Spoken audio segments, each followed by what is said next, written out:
नमस्कार, माझं नाव अद्या सुर्वे. लग्नाच्या नंतरचं नाव अलिझा आतिफ तासे. राहणारी मुंबईत. 4 मुलं आहेत मला, लहान आहेत. सगळ्यात मोठा जो आहे तो 8 वर्षाचा आहे. लग्न झालं माझं 2017मध्ये फेब्रुवारी. हे लव्ह मॅरेज होतं. जसं मी आधीच्या इंटरव्ह्यूमध्ये सुद्धा बोलली आहे की हा माझा एक इमोशनली घेतलेला निर्णय होता, जो आज मला चुकीचा आहे असं कळत आलं 10 वर्षात. हे का मी सांगते, कारण आपल्यात जी स्त्रियांना इज्जत मान सन्मान देतात ते त्या जातीत देत नाहीत. हे मला कळत आलं कारण एक नेहमीच्या डेली रुटीनमध्ये त्यांच्या भाषेत शिव्या, मारपीट ह्या अशा सवयी होत असायच्या. त्यातही करून माझी सासू गुलशन पटेल, गुलशन तासे उर्फ गुलशन पटेल, तिला लेडी डॉन म्हणतात मीरा भाईंदर एरियामध्ये. आणि आज तिची फॅमिली आज किती वर्ष पटेल फॅमिली ही नावाजून आहे. क्रिमिनल रेकॉर्ड्स आहेत त्यांच्या अगेन्स्ट कितीतरी, आणि त्यांच्याकडनं खूप छळ झालेला आहे. तो हे खरं तर बोलायचं म्हणजे मला खूप तयारी करावी लागली, कारण माझी 4 लहान मुलं आहेत. मला हे सगळं करायचं नव्हतं. मला माझं घरही सांभाळायचं होतं, संसारही तोडायचा नव्हता.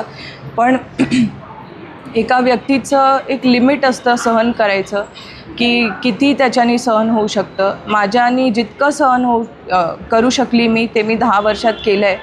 पण एक बायको म्हणून किंवा एक सून म्हणून जो व्यवहार केला पाहिजे तो माझ्याबरोबर कधीच झाला नाही. आणि ह्याचे परिणाम माझ्या मुलांनासुद्धा भोगावे लागले, कारण घरात राहता ज्या गोष्टी घरात होतात, मारहाण होते, शिवीगाळ होते किंवा जे काही होतं त्याचा ट्रॉमा मुलांवर पडतो. आणि त्यामुळे आज मला ही स्टेप घ्यावी लागली. आणि तुम्ही म्हणताय की तुमच्या लग्नाला 10 वर्ष पूर्ण झाले.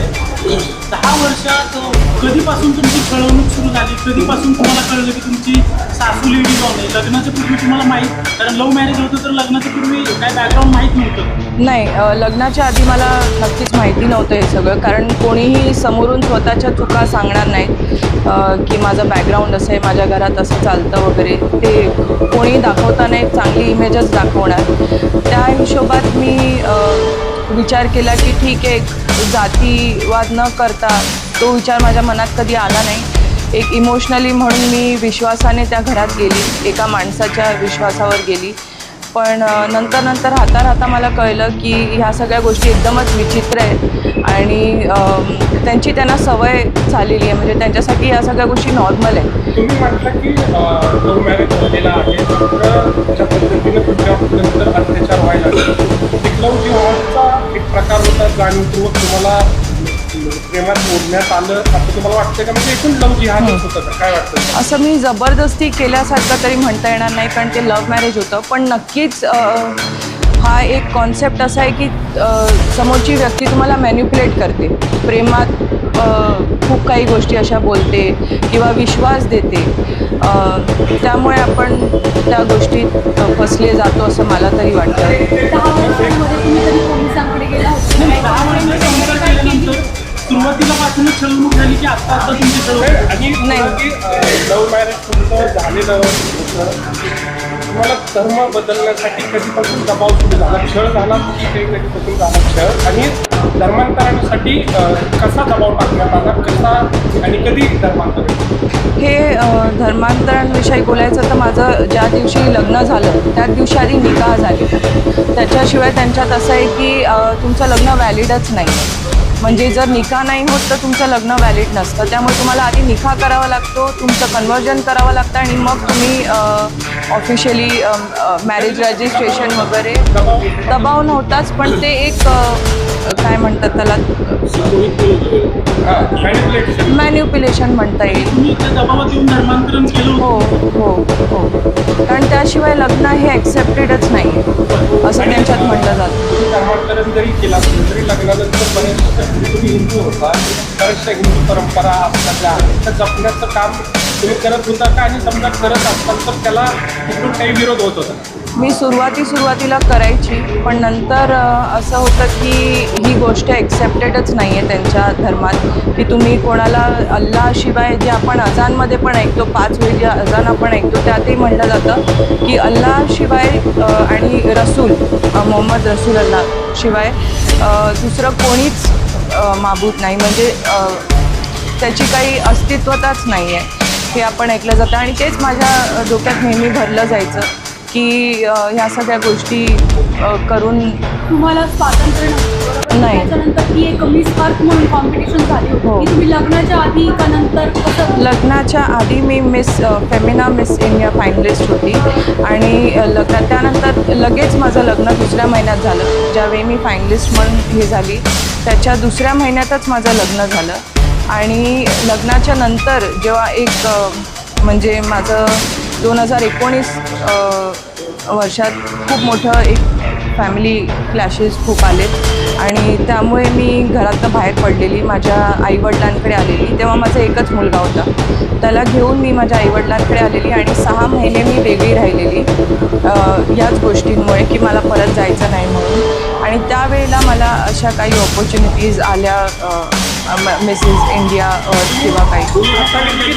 आणि धर्मांतरण केलं त्यावेळेस तुम्ही तक्रार किंवा सांगण्याचा प्रयत्न केला नाही का? पोलिसांनी माझं मदत जबरदस्ती केली धर्मांतरण करण्याचं काम सुरू नाही त्यावेळी म्हणजे तुमच्या त्यावेळेस मॅनिप्युलेट होतं तुम्ही सांगितलं. मी तेच सांगितलं ना की जबरदस्ती असा हात पकडून गळा पकडून नाही झाली ती गोष्ट, पण हो रिटर्न पण आलं. 6 महिने मी आलेली त्याच गोष्टीमुळे, कारण खूप मारहाण झालेली. मी प्रेग्नेंट होती, तक्रारी दिलेली. हो मी हजबंडकडनं व्हायची आणि सासूकडनं. मेन म्हणजे जी कल्प्रेट आहे, जी कान भरणे, किती केलं तरी ती आई असल्यामुळे तिच्या गोष्टी तो नक्कीच ऐकणार आणि त्यामुळे तो इन्फ्लुएन्समध्ये येऊन खूपच हार्श असेल. आईवडिलांनी तुम्हाला रोखलं नाही का इथे राहण्यासाठी? खूप प्रयत्न केलेत त्यांनी, कारण मी एकटीच मुलगी आहे. 4 मुलं आहेत तुम्हाला. आता त्या मुलांना परत हिंदू धर्मात येण्यासाठी तुमचा काही प्रयत्न आहे का? सध्या ते कुठला धर्म फॉलो करत आहेत हो. आणि समजा मुस्लिम धर्म फॉलो करत असतील तर त्या सगळ्यांना परत हिंदू धर्मात येण्यासाठी तुमचा काय प्रयत्न असणार?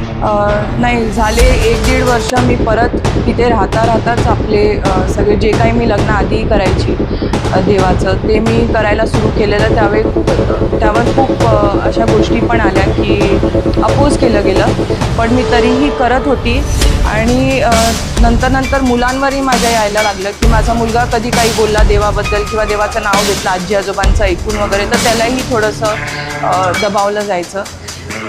आणि आत्ता इथे आल्यानंतर जेव्हा मी हा डिसिजन घेतला की मला सेपरेटच व्हायचं आहे मुलांसाठी, कारण ह्याच्या पुढे माझ्याकडे ऑप्शनच नाही आहे काय. तेच मुलांनी बघण्यापेक्षा बरं आहे की मी माझ्या संस्कृतीत यावी परत आणि त्यांना एक सेफ असं वातावरण मिळावं घरातलं. म्हणून आम्ही एक हवन म्हणतात त्याला, पूजा म्हणतात, कारण माझ्या घरातल्यांचीही आस्था आहे आणि माझीही तशी आहे की इथे आल्यानंतर आम्ही एक पूजा हवन असं केलेलं. जसं आपण त्या गोष्टीवरही खूप लोकांनी प्रश्न उचलले की शुद्धीकरण का किंवा असं काय.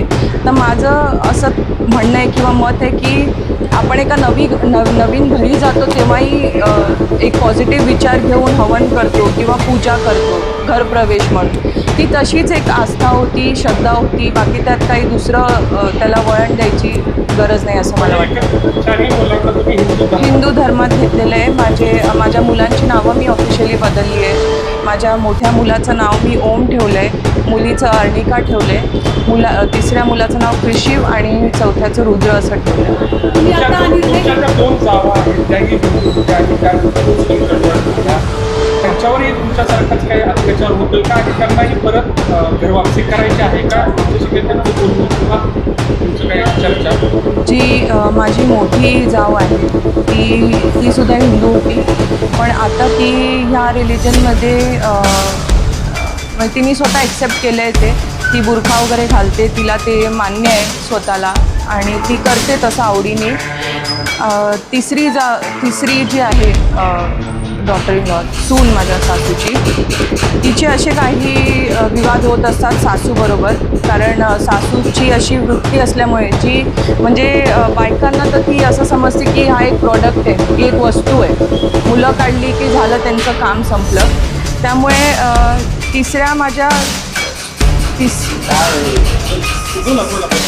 तिच्या मी सुद्धा कंप्लेंट केलेली आहे. गेल्या वर्षात एक कंप्लेंट केलेली. तिला लग्न होऊन हार्डली 2 वर्ष झाली आहेत. तिला 1 वर्षाचा मुलगा आहे आता. पण तिने गेल्याच वर्षी एक कंप्लेंट केलेली की तिला जबरदस्ती काही मांस वगैरे खाऊ घातलं, तिचं जबरदस्ती कन्व्हर्जन केलं असं, आणि तिला धमक्या वगैरे देण्यात आल्या. तिच्यावर हे झाल्यानंतर तिच्यावर खोटी FIR करण्यात आली एक्स्टॉर्शनची, की तिने केस मागे घ्यावी. तसे प्रयत्न खूप वेळ माझ्यावरही झाले, माझ्या घरातल्यांवर. पण तिने ती केस परत घेतली, सेटलमेंट झाली, परत घेतली. आणि आत्ता ज्या दिवशी माझी FIR झाली 14 तारखेला गेल्या महिन्यात, त्याच्या आधी 10 तारखेला तिची एक FIR झाली आहे त्यांच्या विरुद्ध, सासू आणि माझ्या हजबंड विरुद्ध, की म्हणजे एक्स हजबंड विरुद्ध, की असा छळ तिलाही होतो आहे आणि तिचा धर्म पाळण्यात तिला फोर्सफुली तिला करून देत नाही आहेत त्या गोष्टी. परत यायचं त्रास आहे. हो.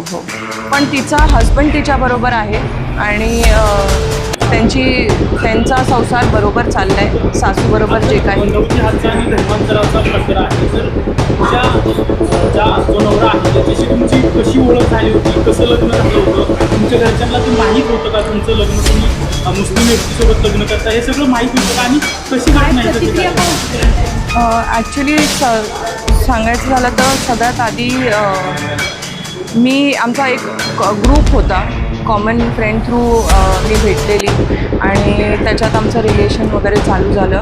जेव्हा लग्नाची गोष्ट आली तेव्हा माझ्या घरातल्यांच्या कानावर मी हे घातलेलं, पण त्यांना ते स्वीकार नव्हतं, त्यांनी ॲक्सेप्ट केलं नव्हतं. आणि त्या विरुद्धातही जाऊन ती माझी चूक होती, ही मान्य आहे मला, पण त्यांच्या विरोधात जाऊन मी हे लग्न केलं. आणि खूप काळ ते माझ्याशी बोललेही नव्हते. जोपर्यंत माझा पहिला मुलगा झाला नाही तोपर्यंत ते असं माझं बोलणं व्हायचं नाही. पण ज्यावेळी माझा मुलगा झाला त्यावेळी त्यांनी मग ॲक्सेप्ट केलं की मुलीचा आता ठीक आहे, म्हणजे काय फ्युचरची गोष्ट आहे, जे काय आहे ते चांगलं होऊ दे ह्यांचं, हे समजून त्यांनी ॲक्सेप्ट केलं नंतर. आता तुम्ही इकडे आलेलं आहे, तुम्ही हे सगळं आता माध्यमांसमोर येतो, तुम्हाला अजून सुद्धा काही धमक्यांचा वगैरे फोन येतो का सासरकडून? अजूनही तुम्हाला की ह्या सगळं दाबवण्याचा प्रयत्न केला जातो का, की दबाव आणला जातो का तुमच्या प्रकारचा? हो, माझ्या सासूचा नक्कीच येतो आहे. कधीतरी ती शिवीगाळ करते, धमक्या देते, तुझ्यावर एक्स्टॉर्शन टाकेन, तुझ्यावर अशी केस टाकेन, तुझ्या घरातल्यांवर रेप केस करेन किंवा असं काय काय तिचे धमक्या असतात. कधीतरी ती जेव्हा तिला कळतं की एकदमच ऐकत नाही आहे किंवा परत येत नाही आहे, तेव्हा मग ती मॅन्युप्युलेट करते, प्रेमाने काही हे बोलायचे प्रयत्न करते. पण त्यांना आता सध्या तरी मी ब्लॉक केलेलं आहे. त्यांचे वेगळ्या नंबर्सवरनं मेसेजेस रेकॉर्डिंग्स वगैरे येतच आहेत. पण मी आता हे तुमचा प्रवास कसा होता? हो. ज्यावेळेस तुम्ही पुन्हा घरवासी करायचं ठरवलं तेव्हा तुम्हाला कोणी मदत केली किंवा कुणाला प्रवास कसा होता? सगळ्यात आधी तर मी आमचे जे CP सर आहेत, मीरा भाईंदरचे कौशिक साहेब, त्यांच्याकडे गेली. कारण माझी आधी पोलीस स्टेशनमध्ये FIR वगैरे घेतली जात नव्हती. जे काय होतं ते एक NC म्हणून द्यायचे, फॉर्मॅलिटी म्हणून, त्यात काही अर्थच नव्हता. म्हणून मग मी CP सरांकडे गेले. मी CM सरांकडे लेटर दिलं, मंत्रालयात जाऊन आली आणि तिथूनही चांगला रिस्पॉन्स मिळाला. महिला आयोगकडे गेली, त्यांनाही पत्र दिलं, त्यांच्याकडनंही चांगला रिस्पॉन्स आला. मग त्यांच्या डायरेक्शननुसार आपले CP सर आणि DCP सर मीरा भाईंदरचे यांनी ह्यात स्वतः लक्ष घालून, महिला आयोगने लक्ष घालून ती FIR माझी करून घेतली. हिंदुत्ववादी संघटनांनी काही नक्कीच. कोणकोणत्या संघटना त्यात तुम्हाला मदत करण्यात अग्रगण्य होत्या? आता तुम्ही वकिलांशी बोललाय का, पुढची लढाई तुमची कशी असणार? नक्कीच मला मदत झाली. आपले मिलिंद एकबोटे सर आहेत पुण्यात, समीर कुलकर्णी सर आहेत, माझे दादा भाऊ समान आहेत ते माझ्या, कुणाल दादा, ते आणि त्यांचे सगळे कार्यकर्ते, त्यांचे हे सगळे आपले हिंदू समाजचे जे कार्यकर्ते आहेत त्यांच्याकडनं खूप मदत झाली आणि त्यामुळे आज मी इथे उभी राहू शकली. नाही तर कित्येक मुली अशा खचून जातात किंवा त्यांच्यावर जेव्हा त्या आवाज उठवतात तेव्हा त्यांना दाबलं जातं काहीतरी म्हणून की आत्ता हिला अक्कल आली का, 10 वर्ष काय हे करत होती ते कर. खूप असे कॉमेंट्स येतात आणि ज्याच्यामुळे मुली खचून जातात. त्यामुळे ते प्लीज करू नये. जर कोणी ज्यांनी सहन केलं त्याला माहिती आहे त्याच्यावर काय त्यांनी काय सहन केले आणि त्यामुळे आज जर मी आवाज उचलते तर त्याचा तुम्ही दाबण्याचा प्रयत्न त्याला करू नये, कॉमेंट थ्रू किंवा कशा थ्रू.